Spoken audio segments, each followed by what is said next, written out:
Hello and welcome to the Tax and Superannuation Quarterly Update. I'm Josip Matanovic, and today I've got Alison Hines filling in for Brett.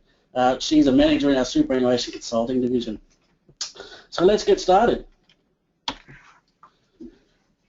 There were some changes to some thresholds over the quarter. The Tax Determination 2015/15 was issued on the 15th of July. It provides that the benchmark interest rate for the purposes of the deemed dividend rules in Division 7A of the 1936 Act is 5.45% for the 2015-16 income year. That's down from 5.95% for the 14-15 year. The Taxation Determination 2015/16 was also issued on the 15th. It sets out the CARA depreciation limit at 57,466 for the 2015-16 income year. That's unchanged from the 14-15 year.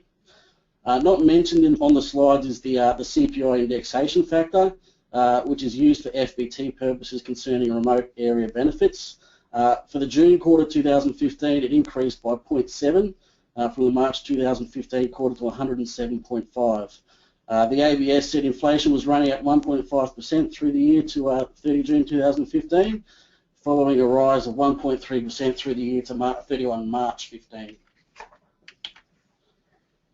On the 6th of November 2013, the government announced its intention to proceed with the 13-14 budget measure, the tax compliance, improving compliance through third-party reporting and data matching. In the 2014-15 budget, the government deferred the start date of that measure by 2 years. The draft legislation has now been released to implement this measure. It proposes to amend the Schedule 1 of the Taxation Administration Act of 1953 to improve taxpayer compliance by increasing the information reported to the Commission of Taxation by a range of third parties. The transaction types below that occur after 30 June 2016 will be reported by the relevant third parties to the tax office. Reporting will start from the 1st of July 2017. These transaction types include the payments of grants and other financial benefits for services to government entities, transfers of real property and securities, transfers of units in unit trusts, and business transactions made through electronic payment systems such as credit and debit cards and other online payment methods. In addition, the states and territories will continue to report on a quarterly basis to the tax office regarding transfers of real property as they do now. Following on from the previous slide, the ATO has announced the details of its data matching program targeting credit and debit cards.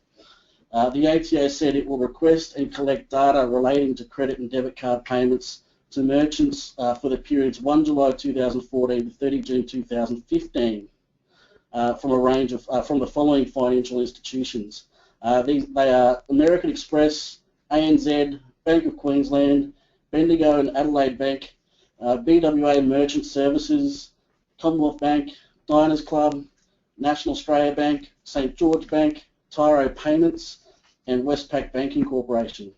The data requested will include information that enables the ATO to match merchant accounts to a taxpayer, including name, address and contact information, as well as information on the number and value of transactions processed for each merchant account.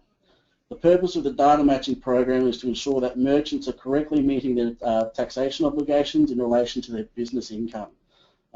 These obligations include registration, lodgement, reporting and payment responsibilities. It's expected that the records relating to approximately 900,000 merchant accounts will be received by the tax office. Included in the 2015-16 federal budget was an announcement that the methods used for calculating work-related CARA expense deductions would be simplified and modernised. The draft legislation to implement this was released on the 16th of July and available for public consultation. As you all know, currently, I guess taxpayers have the option to use one of 4 methods to determine their work-related CARA expense deductions. The government is proposing to reduce the number of methods by removing the 12% of original value method and the 1/3 of actual expenses method. The other two methods, the cents per kilometre method and the logbook method, would be retained. The cents per kilometre method is also being standardised by replacing the three current rates based on engine size with one rate set at 66 cents per kilometre, which applies to all motor vehicles irrespective of engine size. The Commissioner will have responsibility for updating the rate in later income years. The amendments, once they go through Parliament, would apply for the 2015-16 income year and later years.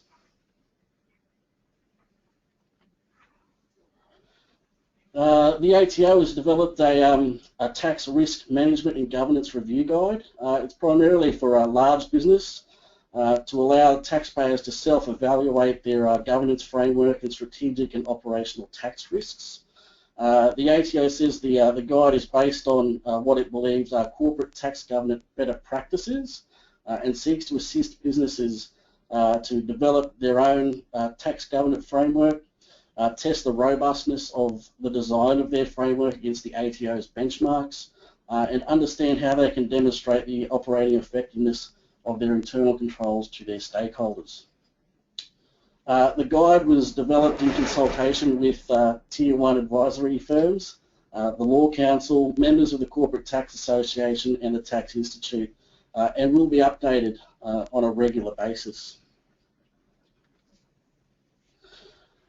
In Queensland alone, as at the 1st of October 2015, there were 32 entire local government areas and 3 part local government areas drought declared, with another 107 individually droughted property declarations in an additional 11 local government areas. With that in mind, the government announced a new service that will help people manage their tax affairs when times are tough. The Treasurer said that the ATO will work with the Department of Agriculture to identify drought-affected taxpayers and will provide personalised assistance and customised support plans for business owners and communities in these areas.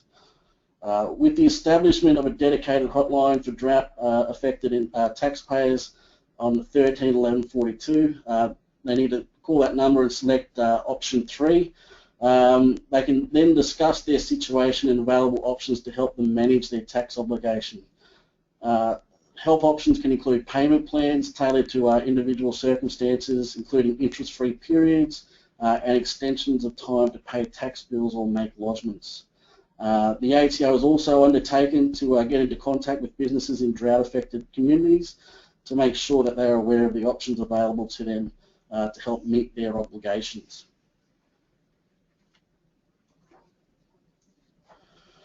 On the 3rd of August, the ATO withdrew Practice Statement PSLA 2004/1, which is the lodgement opportunity for family trust and interposed entity elections.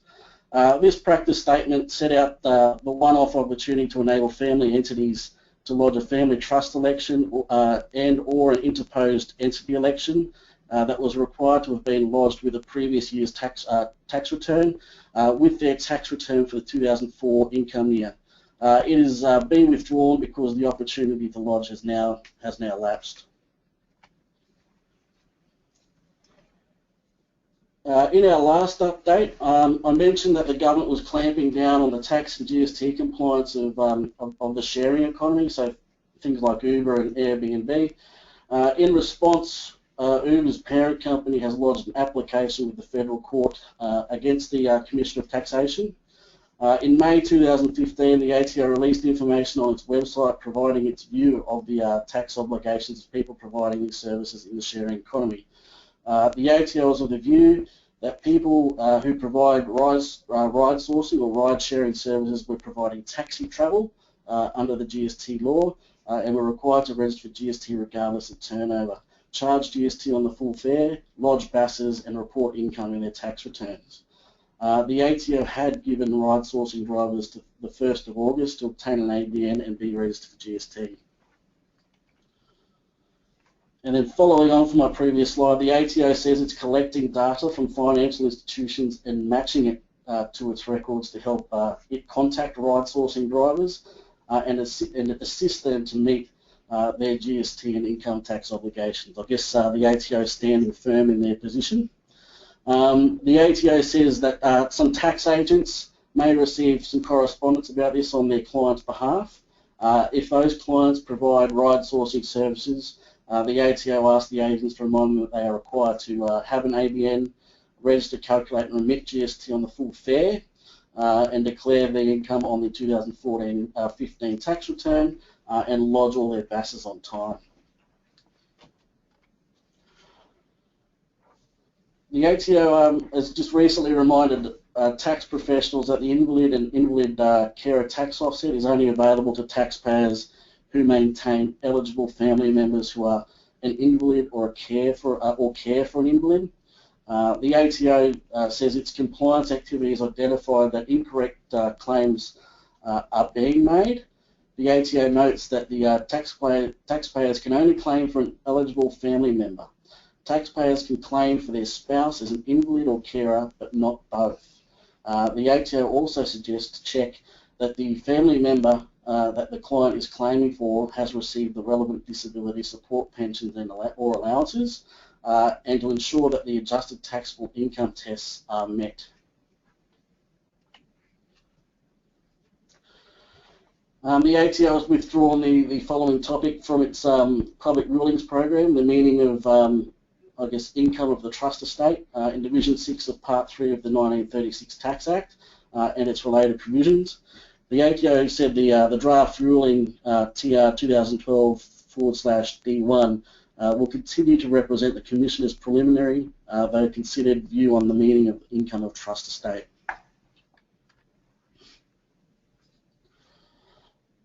The ATO has released some expanded income tax returns and instructions on its website for high wealth individuals.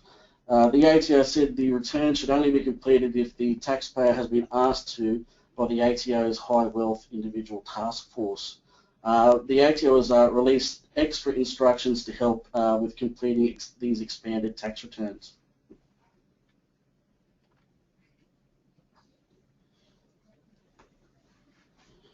The Tax and Superannuation Laws Amendment 2015 Measures Number 4 Bill of 2015 was passed on the 14th of September. It made the following amendments. The CGT script for script rollover integrity. It makes amendments to improve the integrity of the script for script rollover in subdivision 124-M of the 1997 Act. This applies in relation to CGT events that occur after 7:30 p.m. Australian Eastern Standard Time on the 8th of May 2012. Another measure that was amended was the government employees delivering overseas assistance. It amended the income tax law by removing an income tax exemption which applied to employees of an Australian government agency who work overseas for not less than 91 continuous days in the delivery of official development assistance. These employees will no longer be able to claim an individual tax exemption on the income they earn while overseas. This applies from the 1st of July 2016.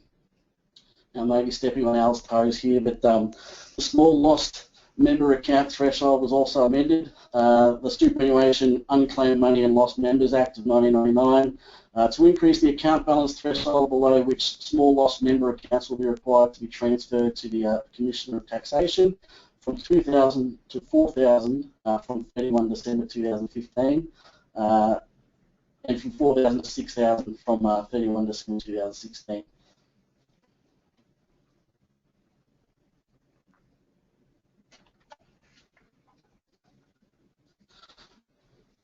In December this year, the Commissioner will release the first report of the corporate tax information, such as total income, taxable income, and tax payable for companies with total income over 100 million. In March this year, the ATO released a consultation paper inviting submissions from some key stakeholders. Some 13 submissions were received, and as a result of that, the ATO has now released an overview of the responses to the questions posed in the consultation paper. In addition, a consultation workshop was held on the 30th of April. The ATO subsequently released an overview of the outcomes of the workshop, some of which included agreement that the disclosure report should be a final report with no updates being made after publication, except to correct errors made by the ATO. Income tax, the mining resource rent tax and the PRT data should be published as separate tables. The report should be in a table format with an inbuilt search function if possible. The guidance material to the report will incorporate industry suggestions arising from consultation. The guidance material should be presented using layered approach with short commentary with links and to more detail. The terms of total income, taxable income, and income tax payable should be explained. The guidance material should include a disclaimer explaining that the effective tax rate for a taxpayer cannot be calculated from the reported data. Also, it should explain that the ratio of those amounts may vary for different industries. The report is going to make some, I guess, some interesting reading when it does come out in December. But following that, some draft legislation was released in June. It was the Tax and Superannuation Laws Amendment, better targeting the Income Tax Transparency Laws Bill of 2015. The bill proposes to ensure that the public disclosure of the information that we just talked about by the Commissioner does not affect the privacy and personal security of the ultimate owners of Australian-owned private companies. It would exempt private companies from the tax disclosure laws. Those laws apply to corporate tax entities that report $100 million more in total income. Under the proposed changes, the Commissioner would not publish tax information of Australian-owned private companies. The exemption would only be available to companies that satisfy all of the following conditions. The company must be a resident private company. The company must not be the company must not be the wholly owned subsidiary of a foreign corporate group. The Commissioner would, however, continue to publish tax information pertaining to other corporate entities in that case. And the company must not have a level of foreign shareholding greater than 50%. The amendments would apply to the publications under the income tax transparency laws that occur on or after the day of following royal assent. Some taxpayers may be required to pay their PayG instalments monthly rather than quarterly. Based on the taxpayer's last assessed income tax return, if their adjusted base assessment instalment income meets or exceeds the following thresholds, they will need to pay monthly. Superannuation funds, trusts, and individuals, it's $1 billion, so that's a rather large threshold. Companies, it's a $20 million threshold. Note that entities that lodge their GST quarterly or on an annual basis will only be required to pay monthly if their threshold is equal to or exceeds 100 million. The ATO said it will conduct a payer requirement test. That test occurred on the 1st of October, just to determine who is affected. The ATO said it will send the tax practitioner representatives of these taxpayers a letter sometime in October if their clients are required to become a monthly payer. From January 2016, these taxpayers will be required to make their PayG instalments monthly rather than quarterly, and they must lodge and pay electronically to avoid any penalties. On the 21st of August, the Treasurer announced that the states and territories unanimously agreed in principle that the GST threshold on overseas online sales will be reduced to zero. This was decided at the meeting of the Council of Federal Financial Relations Tax Reform Workshop in Canberra. Further, at the Australian Leaders Retreat in July, it was agreed to broaden the GST to cover overseas online transactions under $1,000 for physical goods. At the meeting, the Treasurer put forward a proposal that relies on a vendor registration model as a method of collecting the GST for the states and territories, as goods would not be stopped at the border. The Treasurer said administering the vendor registration model would have a relatively low cost. The Commonwealth also recommended that the existing threshold for the GST liability be reduced to zero, in line with the GST collection for other products and services. The Treasurer said that the states and territories have unanimously agreed to that in principle. Non-resident overseas suppliers will be the ones who charge, collect and remit the GST for digital and physical products. As in the case in Australia, only vendors with Australian turnover of $75,000 will need to register, and charged to GST. At the moment, the legislation is being drafted for the application of these new arrangements, and they're looking at a commencement date of the 1st of July 2017. The Tax Laws Amendment, Small Business Measures Number 3 Bill 2015 received royal assent on the 26th of August 2015. It passed all stages without amendment and makes various amendments to support small businesses, including introducing the small business income tax offset, which is the, I guess, the tax discount, immediate deductibility for startup expenses, and FBT exemption extension for work-related portable electronic devices.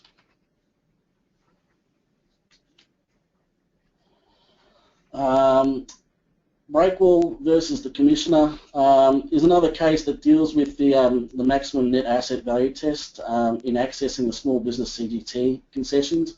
So we're seeing a fair bit of activity from the tax office relating to this area. So make sure that you dot your I's and cross your T's. In this case, a taxpayer has been unsuccessful before the AAT in claiming that a debt of $1.1 million owed to related entities should not be included in the maximum net asset value test for the purpose of determining if the taxpayer qualified for the CGT small business concessions. The taxpayer was a beneficiary and trustee of a family trust that held units in a unit trust which operated a finance broking business.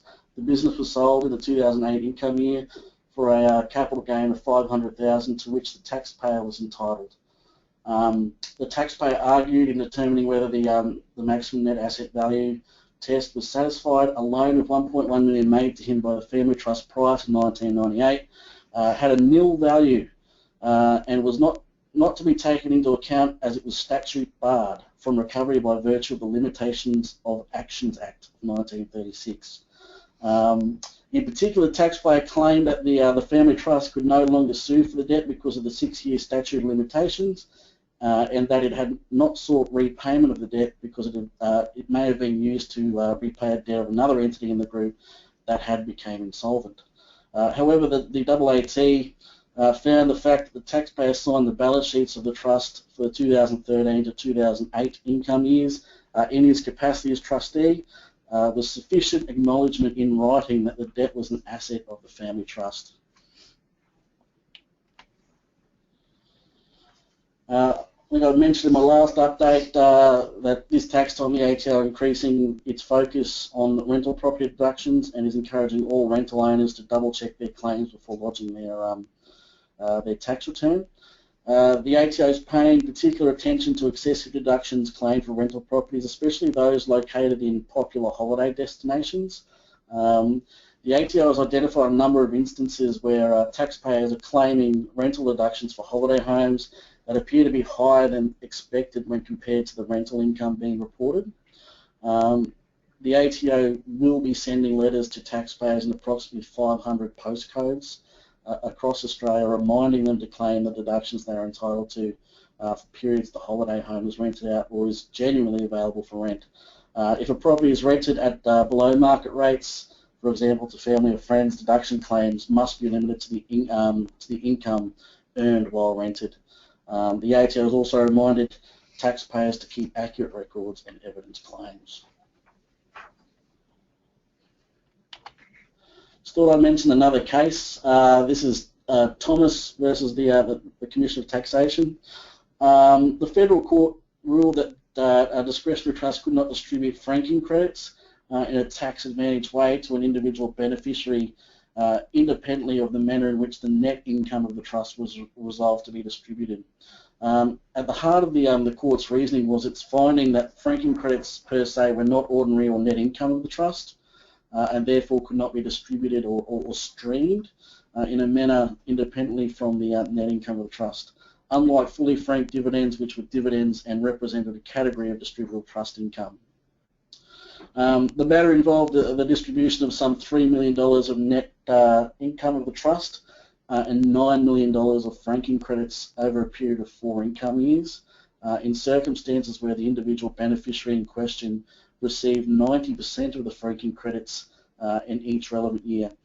In this context, the Commission argued that the intention of the trustee was to allocate the franking credit and not the income relating to the franking credits.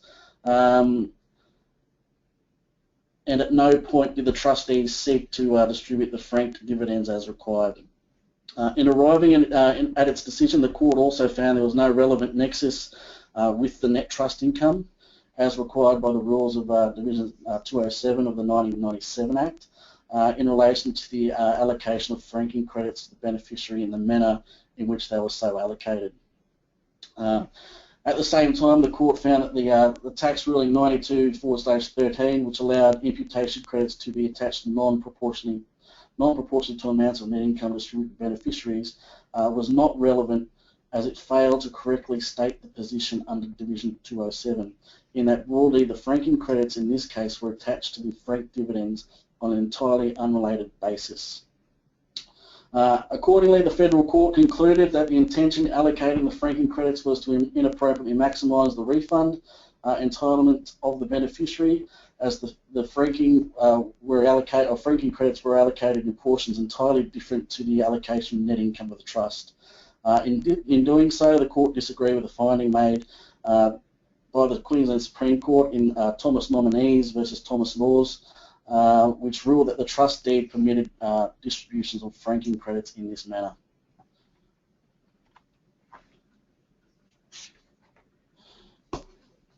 The ATO has released details of its certainty letters. It's a trial, so the ATO says that this year it is sending letters to some taxpayers as part of this trial to confirm that their 2014-15 tax return is finalised. If a taxpayer receives such a letter, they will be advised that their 2014-15 return is now finalised, and the ATO will not be conducting any further review or audit of the return. The ATO says that this year the letter will be trialled with a sample of people who meet certain criteria. A taxpayer might have received this letter because they've lodged their return electronically by MyTax, eTax, or via a tax agent. They had taxable income under $180,000. Their income was only from salary, wages, allowances, Australian government allowances and payments, gross interest and dividends. Deductions they claimed were work-related expenses, interest or dividend deductions, gifts and donations, or cost of managing tax affairs. A range of other factors including good lodgement, compliance and debt history.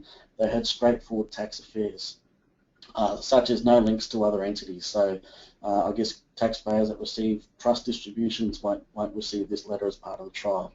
Further, the ATO said that not everyone who meets that criteria will receive a letter during the pilot. This one is for the people listening today that are in the insolvency space. The PAYG withholding variation of amount to be withheld from certain payments made by external administrators and trustees of bankrupt estates was registered on the 29th of September. It applies to a payment made by an external administrator or trustee of a bankrupt estate that is covered by subdivisions 12-35, 12-85 and 12-90 of Schedule 1 to the TAA, which accrued prior to the date on which the administrator or trustee was appointed within the following categories, where it was a back payment of wages including unpaid amounts of leave already taken and underpayment of wages over any period, unused annual leave, payment in lieu of notice, redundancy pay and long service leave. Excluding any amounts to the extent they fall within the tax-free component of the genuine redundancy payment. The amount to be withheld from payments covered by the instrument is an amount equal to 34.5% of the total payment. The instrument commences on the 1st of October 2015.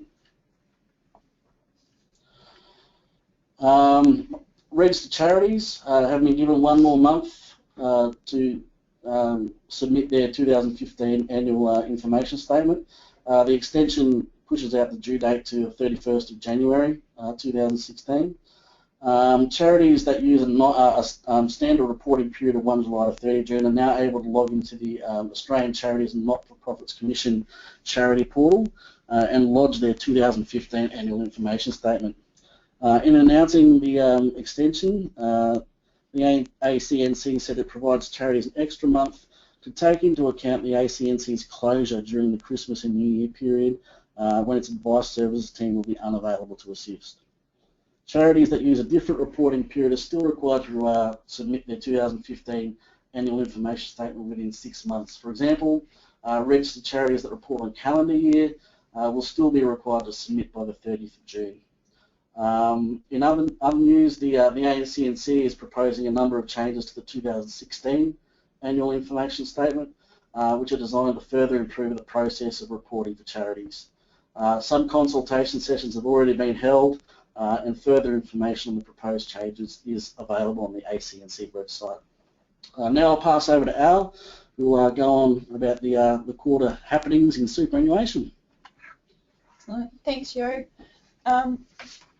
First slide I've got here, I just wanted to touch briefly on an administration item which we've come across in super as much as anything, but also impacts everyone. Individuals who have linked their MyGov account to the ATO will now receive all their correspondence directly to their MyGov inbox. So the ATO came out and put a release out recently. That includes individuals who have lodged their tax return via a tax agent, so that doesn't become a discretionary factor in this. It includes notices of assessment, PayG Installment notices, etc. So there's a risk out there that these clients aren't aware that they're receiving this correspondence directly to their MyGov account if they haven't been paying attention to their ATO correspondence coming out. And as tax agents, there's also a risk that we aren't receiving a copy of those notices. So we no longer receive a hard copy of the notices. We do still have access to those via our tax agent portal, so I'm still checking what is coming through. But it's something to be very aware of, that they are kicking around. In particular, excess contributions tax release authorities, so non-concessional and concessional contributions tax notices will be received to these accounts. So they'll be going to the MyGov account along with attachment being the release authority. Strict timeframes still do apply for those forms to be lodged and sent to the superannuation fund if the tax is being paid from the fund, and then obviously the fund also has their timeframes in which they're required to remit that back to the ATO. So something to be aware of if we've got those notices coming through.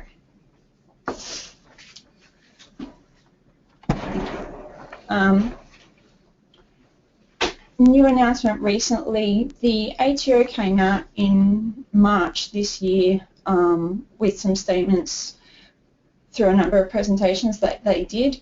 They were unfavourable and disagreed with the industry view in terms of claiming exempt pension income in superannuation. They have now reversed their position on that. They have consulted with the industry. They've confirmed that their view is contrary to what is implemented out there in practice, and have come out and said that segregated method for claiming exempt current pension income is still accepted by the ATO where a fund moves from full pension to full accumulation phase.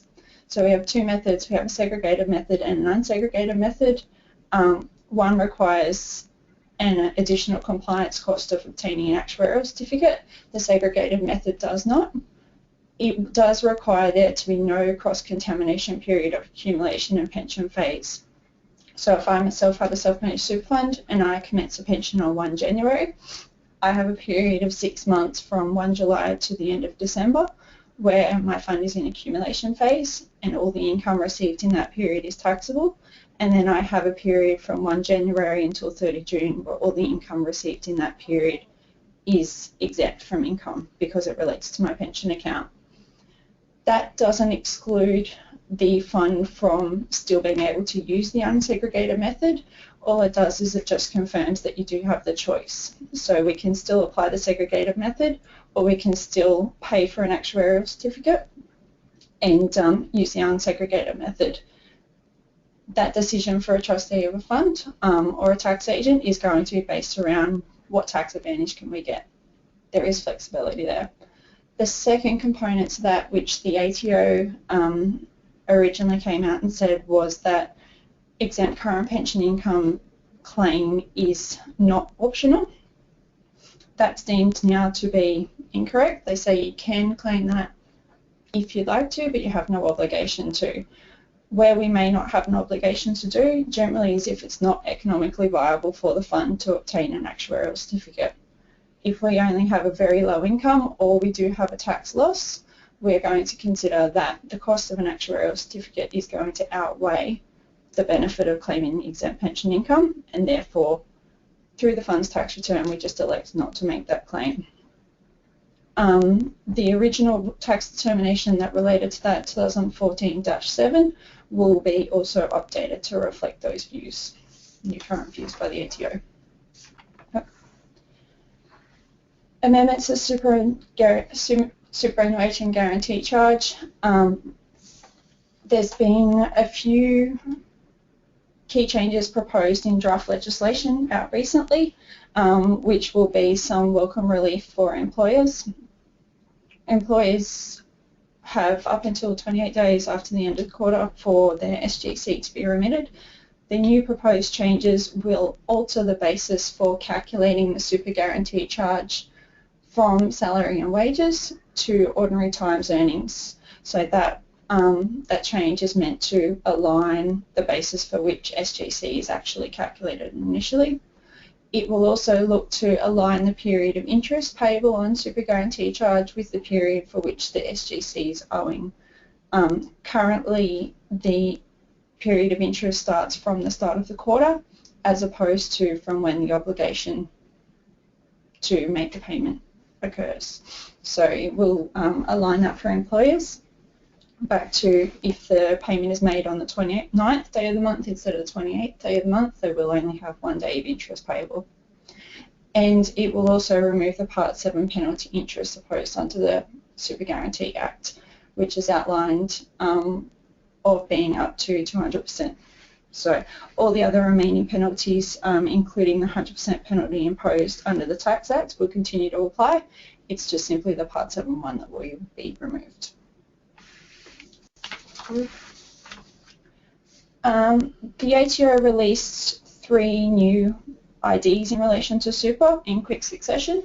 The first 2 we have here, 2015-21 and 2015-22, review the allocation above the allowable 5% limit from a reserve, being a self-insurance reserve or a pension reserve, to a member directly. They have confirmed in both of those rulings that that will give rise to a concessional contribution, and in some instances will lead to possible excess contributions tax. The 2015-21 looks at a self-insurance reserve, so it's circumstances where the deed of a fund may actually specifically allow for a self-insurance reserve, and it will require the trustees to set aside a certain amount of money to pay out in the event of TPD or death. So it excludes having a underwritten insurance policy. The insurance is maintained in the self-managed super fund. In the event of TPD or death, that deed would require that payment to be paid out to the member, same as a underwritten insurance policy would. Traditionally, that payout is obviously going to be more than 5% of the reserve amount, the member's balance, so therefore we are going to experience this situation where we do have a concessional contribution and a possible excess contributions tax. Similarly, complying lifetime pensions, there isn't that many of them still around, but there is a few. If you are dealing with them, they and you do decide that to commute that complying lifetime pension into a market-linked pension, the actuarial will determine a proportion of that amount that is sitting in a pension reserve amount. Now that pension reserve, something needs to happen to it when the lifetime complying pension is commuted. Often that will be said to go into what's called an account-based pension. The distribution from that reserve account into an account-based pension will also give rise to a concessional contribution and possible excess contributions tax. So when having a look at those strategies, what the deed says is important, and consult an actuary in terms of the lifetime complying pension, but some quite costly tax consequences there if they do fall through. The third one was ATO ID 2015-23. The ATO have confirmed in this ID that cashing of a lump sum death benefit by mere journal entries is insufficient. The proposal was that husband and wife, a husband passes away, and using the concept of offsetting liabilities, the husband's benefit is transferred to the wife within the self-managed super fund without making a physical cash payment. This is not permitted under the legislation. The legislation requires that a death benefit needs to be cashed in the form of a lump sum out in physical cash out of the fund. That may result in payment of a benefit as a consequence of sale of property or other assets, but unfortunately that is the legislation requirement.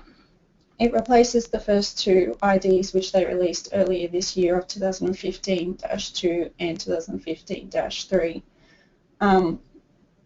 Just as a side note, it only talks about the circumstances of a lump sum death benefit payment.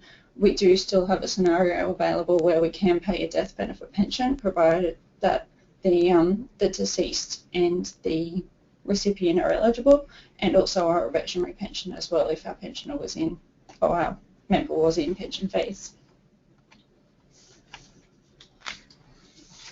A recent case that came out provides a little bit of guidance for us on what the potential future administration penalties may look like, which I'll also cover off in a second. But it's also the first case that we've had in a while where there was financial penalties imposed on a trustee. So Ryan's case, self-managed super fund who had husband and wife as individual trustees and members. The Ryans purchased and invested in a dry cleaning business in 2007. They poured their money into this business, subsequently was not profitable, and they made this decision to sell the business. The sale proceeds of the business and their other income which they were earning did not extinguish their line of credit that they had in relation to when they originally purchased the business. In the subsequent following years, they were experiencing financial difficulties. Over the following 4 years, from the period 1 July 2009 to 30 June 2013, in that period of financial distress, the Ryans accessed their self-managed super fund and withdrew amounts up to in excess of 200,000.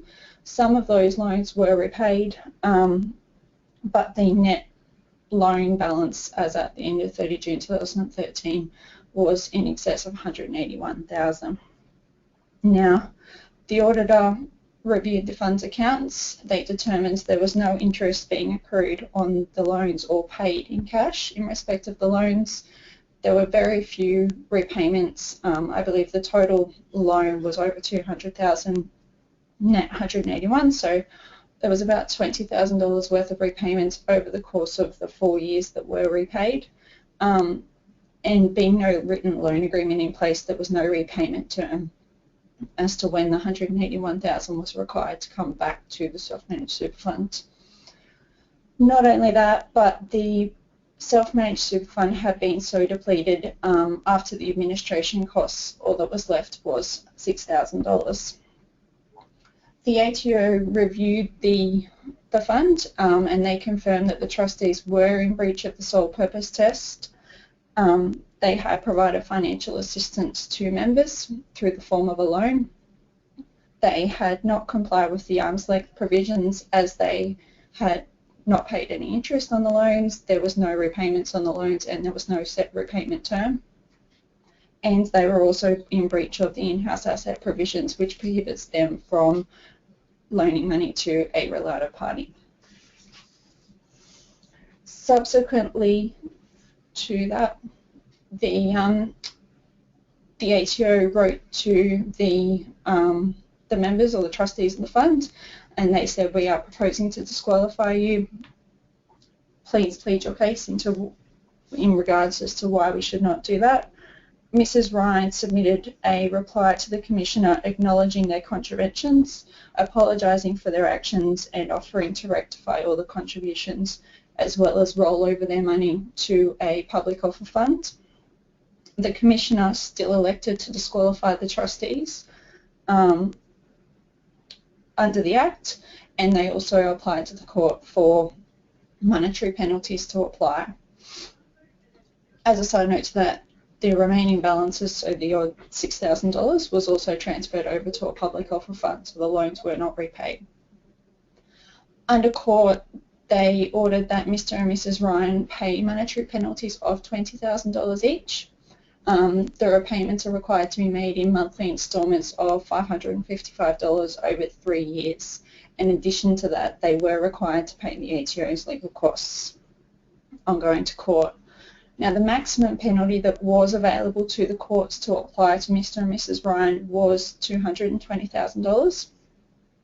The courts did assess their financial situation and the fact that the breach, while there was multiple payments, so in 2010 there was a single loan, 2011, 2012, 2013 there was 2019 and 28 loans.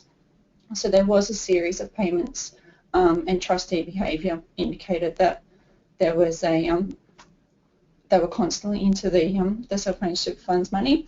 However, in saying that, the judge looked at the case and determined that the single fine of $20,000 to them in each individually, so that was total $40,000, would be sufficient and did not apply the maximum penalties.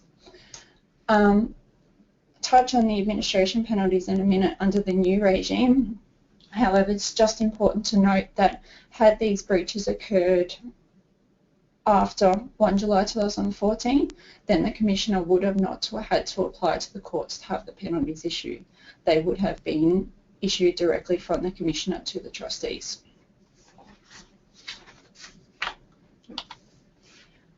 So, following on from that, update on the ATO guidance on the penalty regime. Compliance action in the 2014-15 financial year, the ATO have confirmed that they have issued 361 enforceable undertakings, and which were accepted by trustees. 54 education directions were provided, and 27 rectification directions provided, being the new powers that they now have at their disposal.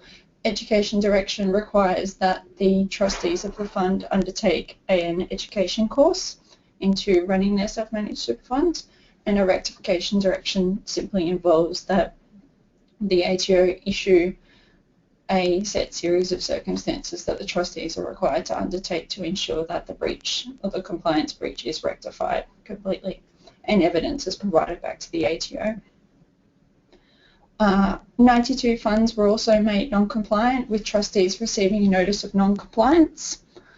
662 disqualified trustees, and 44 super funds were wound up due to compliance action. So you will notice in that list there was no speak yet of administration penalties. The ATO are yet to issue penalties to any trustees. However, they have recently come out and provided some clarity in terms of how they are planning on applying those penalties. There is a series of examples which they have provided, some really good circumstances in there where they go through in detail key components of those examples.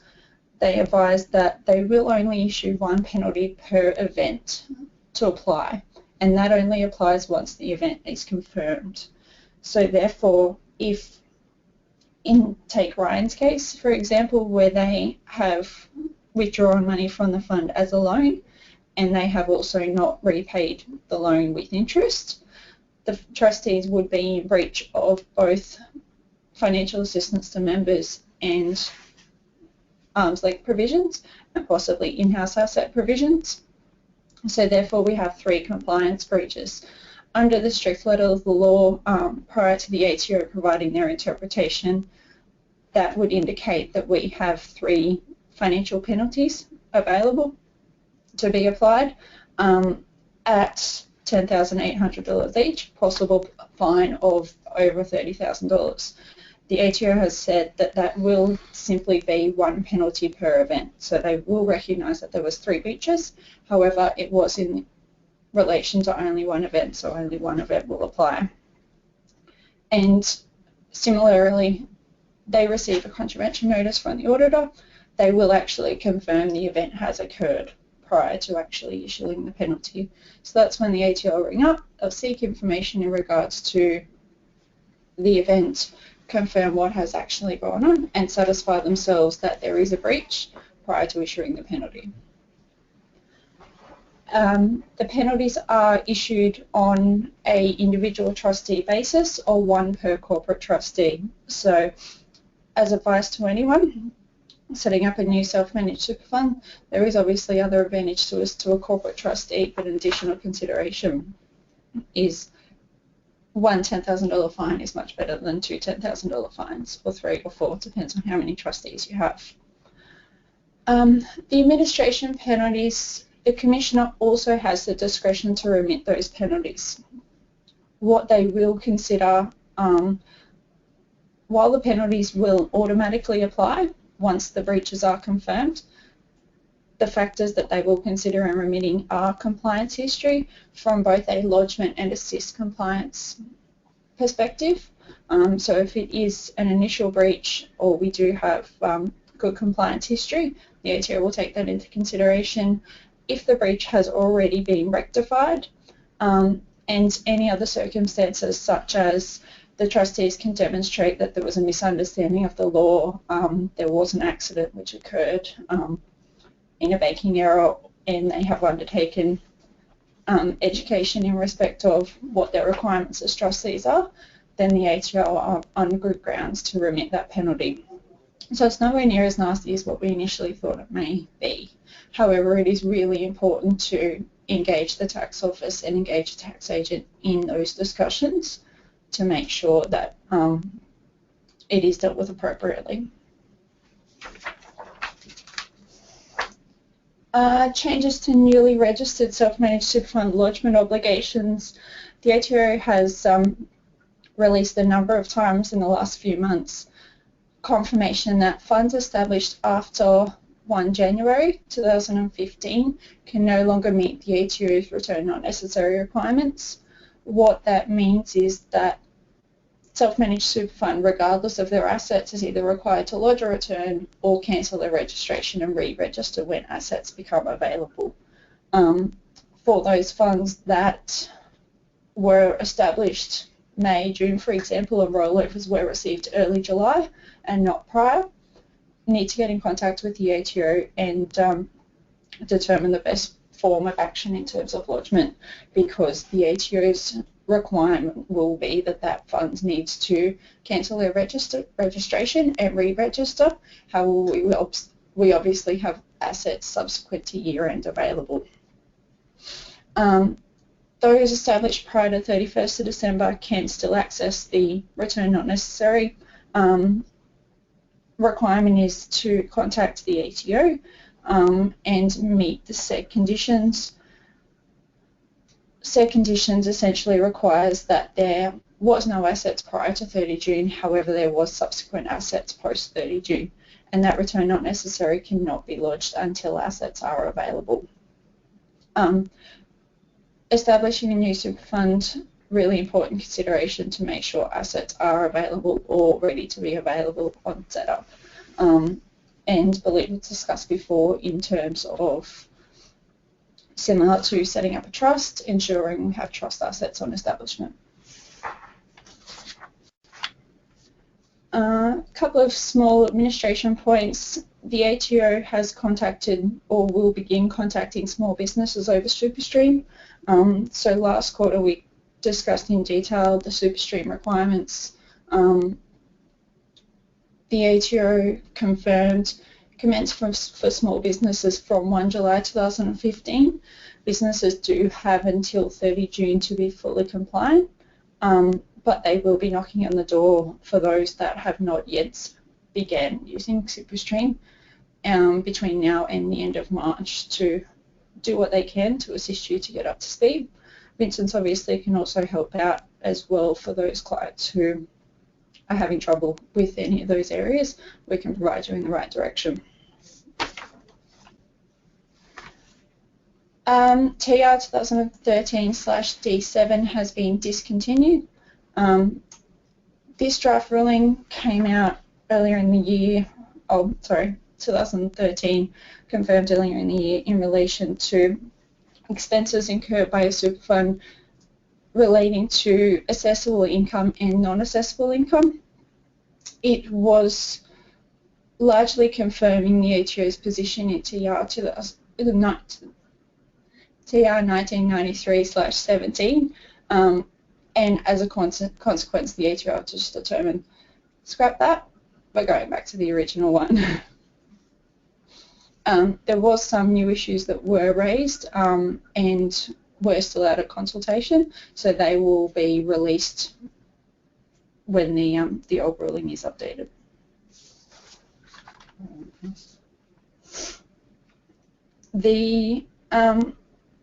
A small interesting case that came up recently where a husband and wife had applied to the family court to have their super interest split. In this situation, the husband was in debt to his former mother-in-law. The husband and wife had agreed as part of the split that they would use the super interest to repay the debt to the mother-in-law. Unfortunately, when they took that to the court, family court said that is outside of our powers. We can only split superannuation in respect of couples, so be that married or de facto. It can only go to husband and wife.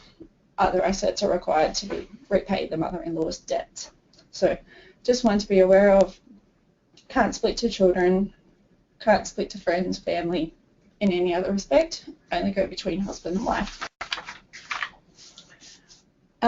Final item from me, self-managed superannuation contribution reserving strategy has been around for a while.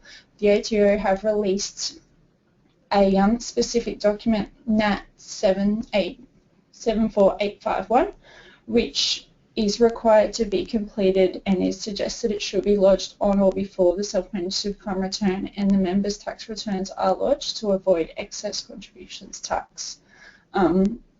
The form simply declares and provides information to the ATO that the member has made contributions in 1 year and would like those contributions to be reallocated into the next financial year. As part of releasing the said form, the ATO provide an interesting example in there using personal contributions. There has been some ambiguity and question marks from people as to whether contributions can be reserved as personal concessional contributions or whether it will only apply to employer contributions. The ATO does use an express example of a self-employed member claiming personal contributions in that respect. So arguably opens up that flexibility there to be able to do that as well. With the contributions reserving strategy, contributions are brought forward. So I can make a $70,000 contribution in June 2016 and have the following, or 50% of that being the other $35,000 allocated into the 2017 financial year. So again, not front deduction of the $70,000, but however do not pay any excess concessional contributions tax.